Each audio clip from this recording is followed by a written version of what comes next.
आशक इजोत में अहाँ के स्वागत अछि। यह कार्यक्रम हमरा के एकटा अवसर प्रदान करै छै कि हम बाइबल सँ जुड़ल चीज के अध्ययन क सकी आ यह जानू कि हमरा जीवन के लेल परमेश्वर के इच्छा की अछि।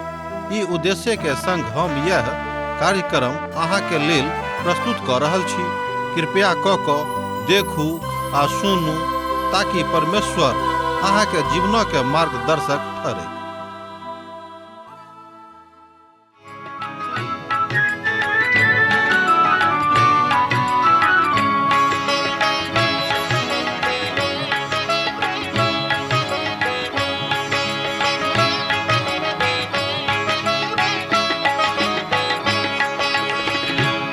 प्रभु यीशु है तारनहारा, हे प्रभु यीशु है तारनहारा। यूहन्ना के तैर देलो, लाजरस के प्राण बचेलो। यूहन्ना के तैर देलो, लाजरस के प्राण बचेलो। मरथा के आश पूरेलो, हमर थिकऊ आहा बड़ प्यारा। हमर थिकऊ आहा बड़ प्यारा, हे प्रभु यीशु है तारनहारा, हे प्रभु यीशु है तारनहारा।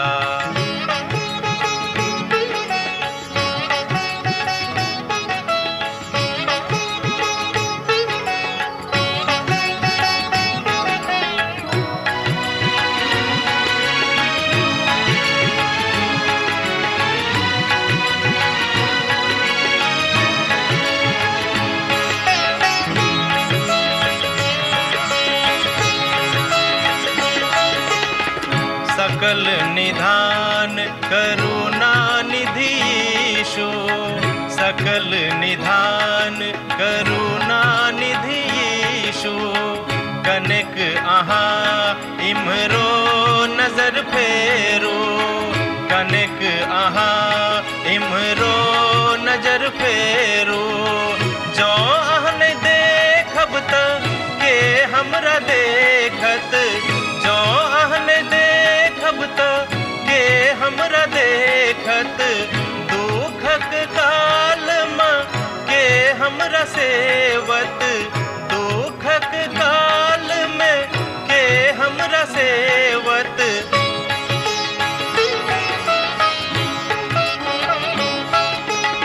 सत्यक बाट देख लो चलू हमरा, सत्यक बाट देख लो चलू हमरा। हे प्रभु यीशु है तारनहारा, हे प्रभु यीशु है तारनहारा। आशा के इजोत मैथिली कार्यक्रम में हम एक बेर और अहाँ के अभिनंदन प्रभु यीशु मसीह के मीठ आ पवित्र नाम से कह रहल छी। अहाँ से मिल के बड़ आनंदित भ जाय छी। अहूँ आनंदित जरूर भ जाइत होइब। हमरा सब पुनः आजुक दिन योएल के पोथी के अध्ययन करबा के हेतु उपस्थित भेलहुँ हैं। आजुक दिन हमरा सब दोसर अध्याय के 16 पद से ल क 27 पद धरि देखब। तहन अहाँ देख सकै छी कि परमेश्वर महानता के साथ ओहि बातों के हमरा सब गोटे सिखा रहल छथि कि प्रभु के दिन अबैया अछि। योएल पोथी दोसर अध्याय तकर 16 पद एहि तरह कहैत अछि। जो अहाँ के लग पवित्र बाइबिल अछि त हमरा संगे खोल के देखियोक। लोकों के जोर करियोक आ सभा के पवित्र करियोक। पुरनिया लोकों के बजा लियोक। नेन्हा के और दूध पीवा के सेहो जोर करियोक। दुल्हा अपन कोठली से और दुल्हिन सेहो अपन कोठली से बहरा जायक। ए बात के हमरा लोकनि एठाम योएल पोथी 2 अध्याय आ तकर 16 पद में देखै छी। नेन्हा सभक और दूध पीवा सभक सेहो जोर करियोक। और नेन्हा धियापुता ए बातक बजावल जा सकै छै जे एक कथा के कहल जा सकै छै जाय सो नेन्हा सभक पूर्ण ध्यान देबाक जरूरत अछि। अर्थात जाय नेन्हा सब कहाँ पोसि रहलहुँ हैं तकरो ऊपर एठाम परमेश्वर इशारा कर रहल छथि कि हुनको ऊपर पूर्ण ध्यान दियोक, जाय सो हुनको हृदय में प्रभु के महिमा आरंभे से अंकुरित भ जाय। हमरा लोकनि आगां एहि तरह देखैत छी एहि पदक रूपांतरण में नवकी बहुरिया आ नव दुल्हा के सेहो अपन कोठली छोड़ि कऽ आराधना में जोर होयबाक छनि। आ जहन किनको इसराइल में विवाह होइत रहनि तऽ हुनका बरख धरि युद्ध में जेबाक आज्ञा नहि रहिक। एहि बातक हमरा लोकनि लेवी व्यवस्था के पोथी में सीखने छलहुँ हेँ, जे पवित्र पोथी के एकटा महान पोथी अछि।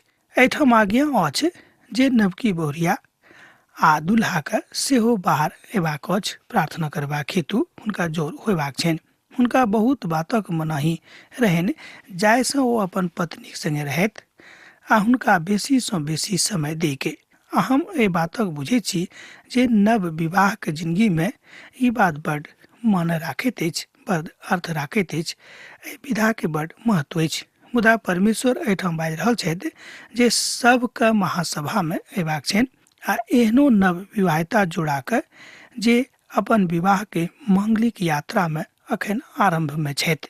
याचक जे यहोवा के रहटुआ छथि, जे आंगनाक और वेदी के बीच में कान कान के कहिक, हे यहोवा अपन प्रजा पर तरस खाओ और अपन निज भागक नाम धराई नहि हुए दियोक आ नहि जाति जातक लोक हुनक उपमा दऽ सकैत, जाति जातक लोकक अपना में कियाक बाजि सकैत जे हुनक परमेश्वर कतऽ छथि। योलक पोथी 2 अध्याय तकर 17 पद एहि बातक कहैत अछि। एहिठाम परमेश्वरक वचन बता रहल अछि, बाजि रहल अछि कि हमरा सब गोटे के कोन तरह प्रभु के नजदीकी में जेबाक अछि जाहिसँ कालजयी हमरा लोकनि भऽ जाय। अन्यथा जँ प्रभु के लग में नहि रहब तऽ ई काज हमरा लोकनि नहि कऽ सकलहुँ हैं आ नहि हमरा सबसँ संभव अछि। एहिठाम प्रभु के वचन पुरोहित और परमेश्वर के कान कान के प्रार्थना करबा के विषय में बताबैत अछि। योएल यरूशलेम में छथि। अहाँ देखै छी जे ओ तऽ भविष्यवक्ता थिकाह। अहाँ जेना के बातक जानते छी जे योएल दक्षिणी गणराज्य के भविष्यवक्ता रहैत, हुनका सभक अपन लोक छोड़ि देने रहैत, एहिके लेल ओ प्रार्थना करबाक छनि। ओ सब ई कहबाक रहनि जे प्रभु के अपन लोकक ऊपर दया करियोक। आजुक युग में तऽ इसराइल संपूर्ण संसारक राष्ट्र में छिटियाल छथि, अर्थात एमर ओमर पसरि गेल छथि। एना तऽ हुनका सभक एक राष्ट्र के एकटा राष्ट्रीय झंडा आ एकटा अपन सरकार छनि, ई मानद अछि। मुदा वस्तुतः इसराइली आजुक युग में संपूर्ण संसार के समस्त राष्ट्र में पसरल छथि। ओ राष्ट्रक रूप में एखनो जानल तऽ जाइत छथि, किएक तऽ प्रभु के वचन एहि बातक कहैत अछि। एहिके लेल ओ बाजि रहल छथि कि सबके कान कान के प्रभु के भवन में जेबाक छनि। ओ विशेष कऽ के पुरोहित सभक आज्ञा दऽ रहल छथि जे हुनका सभक अपन अपन लोकक लेल एखनो प्रार्थना करबाक जरूरत छनि। समस्या जिंदगी के मूलभूत बात अछि। एहन केओ नहि छथि जिनका लग में समस्या नहि छनि। एखनो अपन राष्ट्र घुरि कऽ महिमा में प्रभु के लग में जो आबि जेतै के तहन प्रभु हुनका सन्मुख में ठाढ़ भऽ जेताह आ जहिया परमेश्वर हुनका सभक वही जगह लऽ जेतै तहन ओ सब आनंद मनौताह और हुनका सभक आनंद संपूर्ण भऽ जेतनि। किएक तऽ प्रभु यीशु मसीह कहलनि कि हम तऽ एहि द्वारा अयलहुँ हैं जाहिसँ अहाँके आनंद पूरा भऽ जायक। समस्या जिंदगी के मूलभूत बात अछि। जेना हमरा लोकनि सिखलहुँ हैं, समस्या एहि संसार में रहत जाबे धरि अहाँ एहि संसार में एहि देह में छी, एहि में जुड़ल रहत। अर्थात हमरा लोकनि एहि बातक देखै छी जे अपन अभिव्यक्ति में बाजने छलाह जे मूसा सँ एकटा गलती भेलनि, अर्थात अपन लोकक 40 साल धरि ओ अगुवाई केने छलाह। ओहि सभक एहन बातक कयलनि, मुदा ओ अपन लोकक एहन स्थान में लऽ गेलाह जतऽ तेल नहि रहिक। आ जँ ओ पुरना नियमक अभिव्यक्ति के ऊपर विश्वास करती तऽ ओ पौती जे आगि के जकाँ खंभा देखौने रहैत जे बात हुनका सभक अगुवाई करैत रहैक। मुदा ओ तऽ एहन स्थान दऽ कऽ जा रहल छलाह। मुदा इसराइली के पानिक आवश्यकता रहैक, तेलक आवश्यकता नहि रहनि। हुनका सभक लग पानि नहि रहनि, किएक तो प्रभु के न्याय हुनका ऊपर अबैया रहैक। मूसा कोनो गलती नहि कयने छलाह, ओ तऽ परमेश्वरक आज्ञा के पालन कयने रहथि। एतद हमरा लोकनि देखै छी परमेश्वर के महान महिमा के प्रकट करबाक हेतु अपन जिंदगी के तैयार करबाक अछि। हुनका लोकक सन्मुख में की बजबाक रहनि, हुनका सभक परमेश्वर कतऽ छथि, हुनका सभक संगे की होइतिक, व्रतार्थ की होइत रहनि, ई सोचि कऽ ओ सब अचंभा में रहथि। जे की भऽ रहल अछि आर एखनो आजुक दिन में हुनका सभक यह प्रश्न छनि। इसराइलक जे बात अछि, हम ओतऽ एकटा युवा यहूदी सँ भेंट केने छलहुँ हेँ। एहि बातक प्रभुक महान दास एहिठाम अपन गवाही में बाजि रहल छथि। ओ कहै छथिन, हुनका सँ पुछलनि कि यौ, सब किछु तऽ अछि, मुदा जे बात वस्तुतः अहाँक सन्मुख में रहबाक चाही ओ कतऽ चलि गेल? मुदा ओ हमरा सँ कहलनि कि आजुक युग में बीच वाला मनुख जे छलाह ओ नहि छथि। एहिठाम बीच वाला मनुख प्रभु यीशु मसीह के दिस इशारा कऽ रहल छथि, मुदा हुनक विश्वास एखनो हुनका ऊपर पूर्णता में नहि रहनि। एतद ओ सब घुरि कऽ प्रभु यीशु मसीह के दिस नहि गेल छथि। एहि कारणे हुनका सभक जिंदगी छिटियायल छनि, अर्थात तितर बितर भऽ गेल छनि।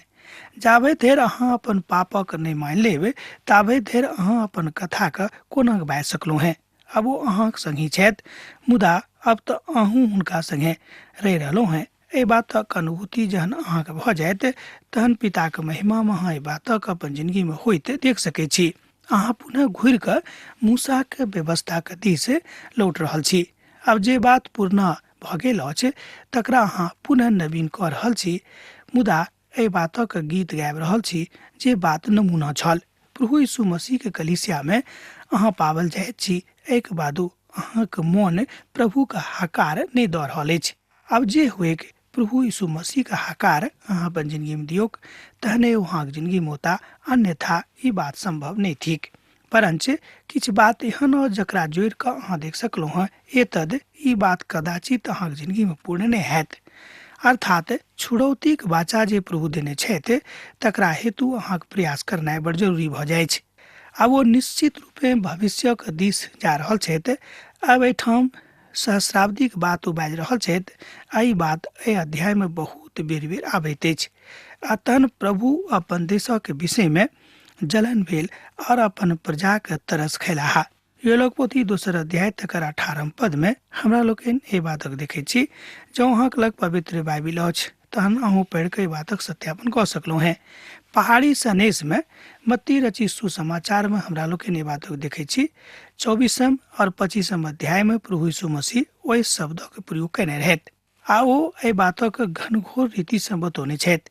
एहि घटना के विषय में घोषणा कयने छलाह और ओ बात महाकलेशक कालक विषय में सेहो घोषणा कऽ रहल छथि। महाकलेशक कालक बाद आ एहि सँ पूर्व ठीक धरती पर प्रभु यीशु मसीह के आगमन भऽ जेतैक।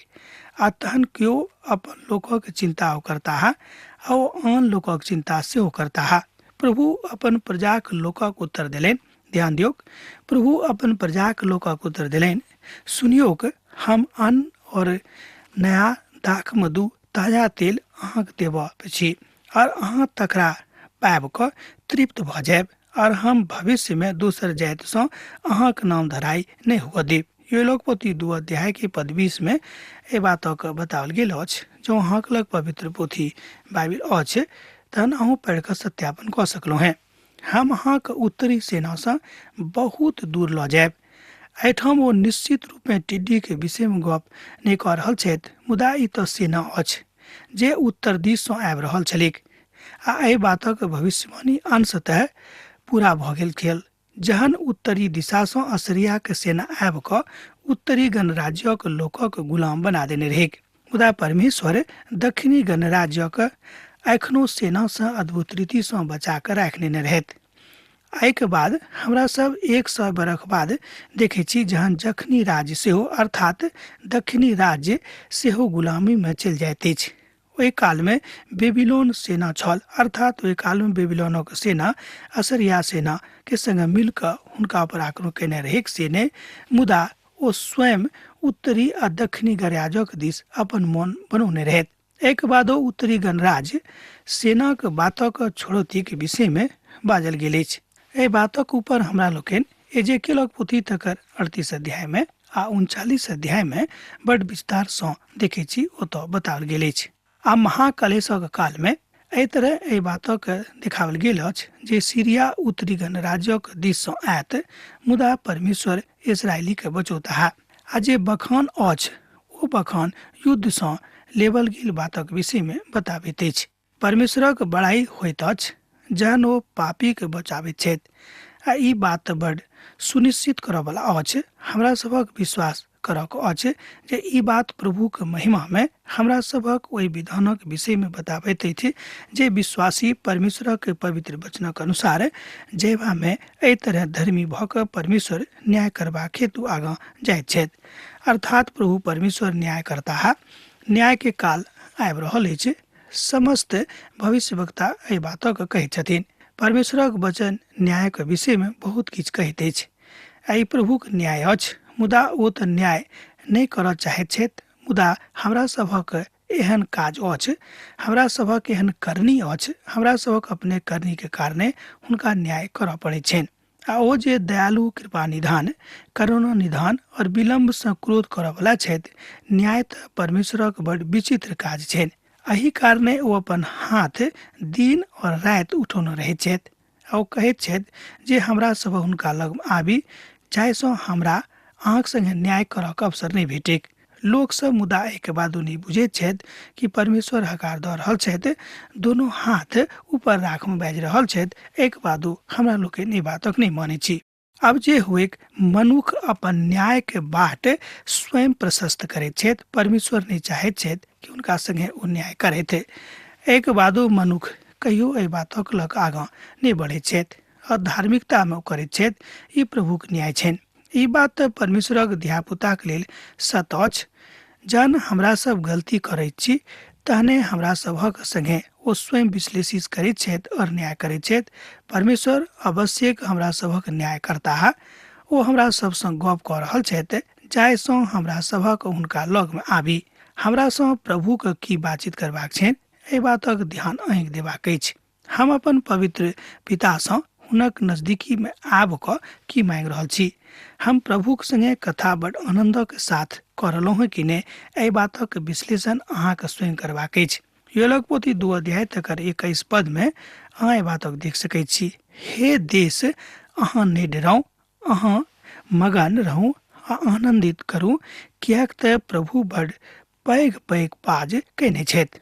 दोसर गप में, हे देश, अहाँ नहीं डराउ, अहाँ मगन भऽ जाउ, अहाँ आनंद मनाउ, कियाक तऽ प्रभु बड़ पैघ पैघ काज कयने छथि। ए बातक बड़ स्पष्टता के साथ दोसर अध्याय के 21 पद में कहने छथिन।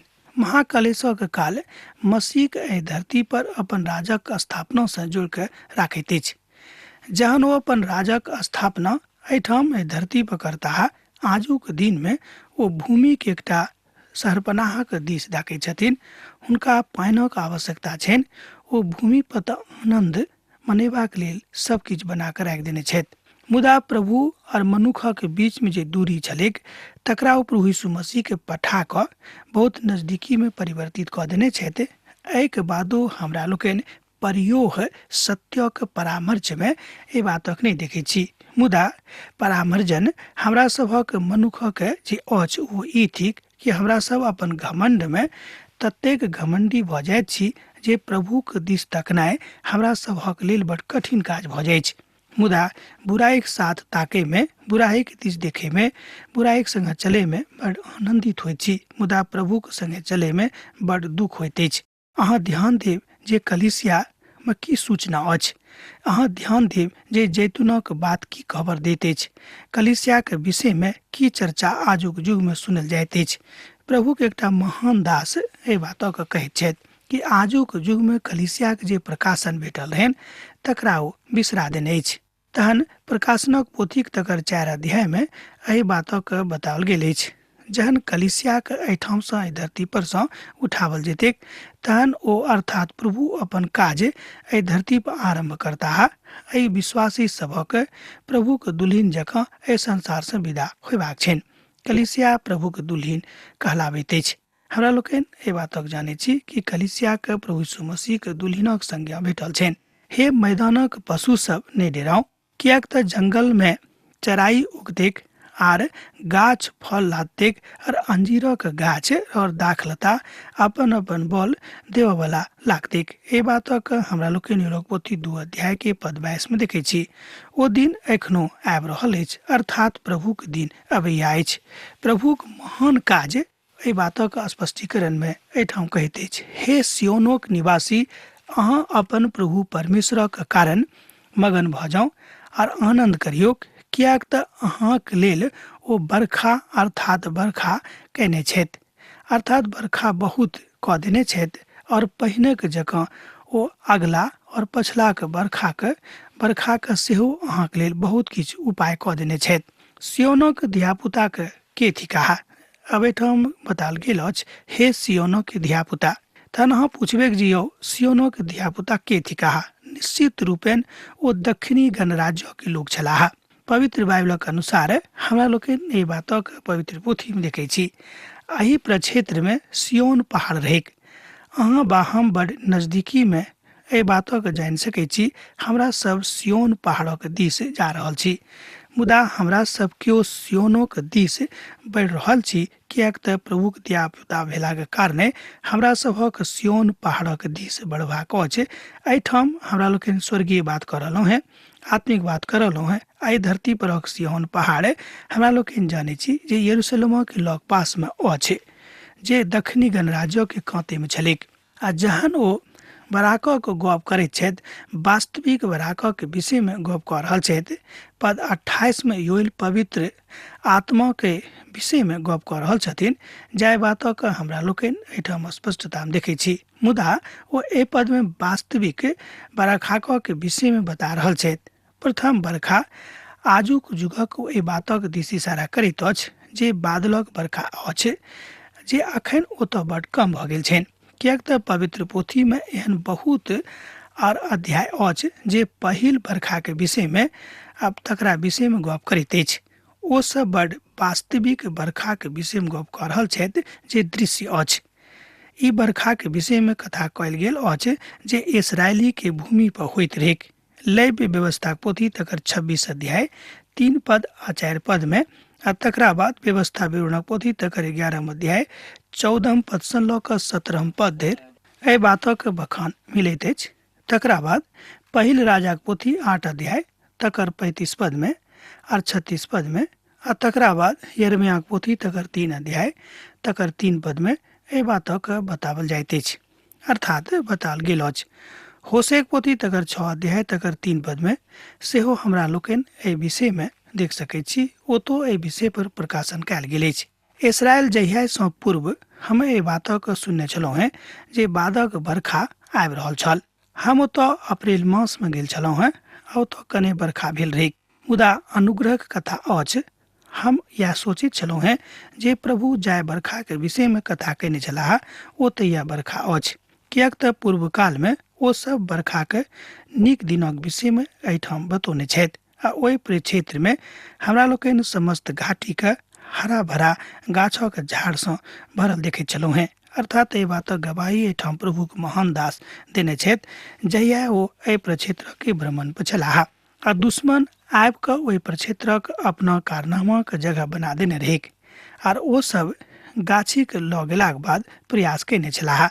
मुदा ओ गाछी सब बड़ अखन नहि बढ़ैत अछि, कियाक तऽ बादक बरखा ओतऽ नहि होइत रहेक। एहिठाम योएल वास्तविक बरखाक विषय में गप कऽ रहल छथि। एहि बातक हमरा लोकनि देखै छी जाय बातक वाचा परमेश्वर भविष्यक लेल देने छलाह। आ तकरा बाद खरिहान अन्न सँ भरि जायत, और रसक कुंड नव दाख मधु सँ ताजा तेल सँ उमड़तैक। और जाय बरखाक उपजा ओहि काल में टिड्डी और येलोकक और हसीलक और गजामक नामक टिड्डी सब, अर्थात बड़का दिलक जिनका हम अहाँ के बीच में पठौने छलहुँ हैं, कहा नेने छलाह, आ हुनक हानिक अहाँ भरि देब। एहि बातक अहाँ देख सकैत छी एहिठाम एहि पोथी के 24 और 25 पद में। हमरा लोकनि देखै छी परमेश्वर जाय जाय वाचा के मनुष्य जातिक संगे बांधने छलाह, ओहि समस्त बातक अपन प्रक्रिया में देख रहल छथि। आ जतेक उपजा टिड्डी सभक नेने छलाह, ओहि सभक हानिक फाड़ि फाड़ि कऽ ओ कऽ देब। एहिके बादो बहुत नीक प्रवचन बहुत बेर देवल जा चुकल अछि, और एहि बातक प्रयोग निश्चित रूपेण आवेदनक जकाँ कयल जा सकैत छै। हमरा लोकनि एहि तरह देखै छी प्रभु महान काज एखनो कऽ रहल छथि, कियाक तऽ पवित्र पोथी में बताओल गेल अछि कि हम कहियो नहि बदलऽ वाला परमेश्वर थिकौ हैं।